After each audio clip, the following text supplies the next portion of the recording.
তো নমস্কার বন্ধুরা, আমি সুজয়। আজ আমি এমন একজন মানুষকে নিয়ে কথা বলবো যিনি চাইলে ব্রিটিশদের দালালি করে আরামে জীবন কাটাতে পারতেন। চাইলে তিনি খ্যাতি, নাম, যশ, বড় পদ পেতে পারতেন, কিন্তু সে পথে তিনি যাননি, কারণ তার কাছে নিজের ভবিষ্যৎ বড় ছিল না, বড় ছিল ভারতবর্ষ।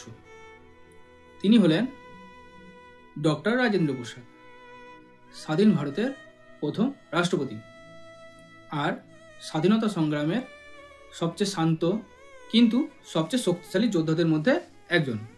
1984 সালে বিহারে জন্মানো এই সাধারণ মানুষটির মধ্যে ছিল অসাধারণ শক্তি।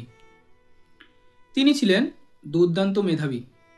ব্রিটিশ সরকারের চাইতো তাকে নিজেদের পক্ষে রাখতে, কারণ তার কলম, তার বুদ্ধি, তার যুক্তির জবাব ছিল না। তিনি যখন দেখলেন দেশের মানুষ অত্যাচারের শিকার, তখন তার পিছনে ঘুরে তাকাননি। তিনি নিজের উজ্জ্বল আইনজীবী জীবন, নিজের আরাম সব ছেড়ে দিলেন স্বাধীনতার লড়াইয়ে। ডক্টর রাজেন্দ্র প্রসাদ স্পষ্ট জানতেন যে তিনি যদি ব্রিটিশদের দালালি করেন, অর্থাৎ ব্রিটিশদের হয়ে কাজ করেন, বিভিন্ন উচ্চপদস্থ তিনি পদ পাবেন, বিভিন্ন সুবিধা এবং আরাম পাবেন, কিন্তু তিনি নিজের বিবেককে বিক্রি করতে চাননি। তিনি দাঁড়ালেন দেশের মানুষের পাশে, সত্যের পাশে, ন্যায়ের পাশে। যখন মহাত্মা গান্ধী যখন চম্পারণ সত্যাগ্রহ করেন কৃষকদের জন্য, তখন তিনি মহাত্মা গান্ধীর সঙ্গে গ্রেপ্তার হলেন, জেল খাটলেন, কিন্তু কখনোই তিনি মাথা নত করেননি। তার কাজ ছিল নীরব, কিন্তু তার ভূমিকা ছিল দেশের হয়ে বিরাট। ভারত যখন স্বাধীন হয়, স্বাধীনতার পরে তিনি সংবিধান পরিষদের সভাপতি হলেন।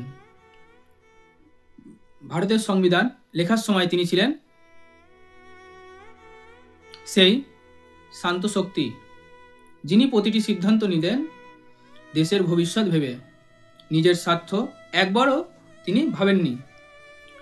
দেশ যখন তাকে রাষ্ট্রপতি পদ দিল, তখন তিনি ক্ষমতার মোহ পড়েননি। তিনি ছিলেন সাদামোটা, সর্বদা সৎ, সর্বদা নির্লোভ।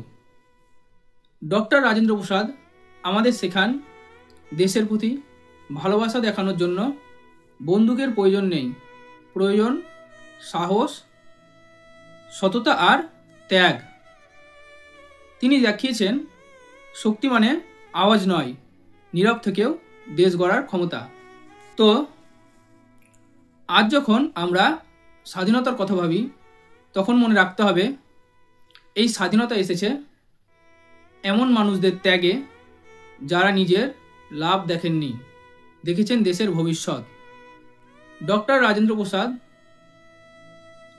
তার নাম আমরা যতবারই বলি না কেন, ততবারই মনে হবে একজন মানুষ সত্যি চাইলে ইতিহাস গড়ে দিতে পারে।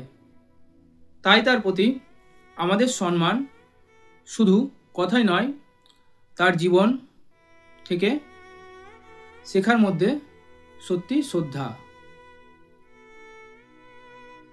আমি শেষ করছি শুধু একটি লাইনে, যতদিন ভারত থাকবে ডক্টর রাজেন্দ্র প্রসাদের নাম ততদিন সম্মানের সিংহাসনে থাকবে। ধন্যবাদ সবাইকে। জয় হিন্দ। Thank you.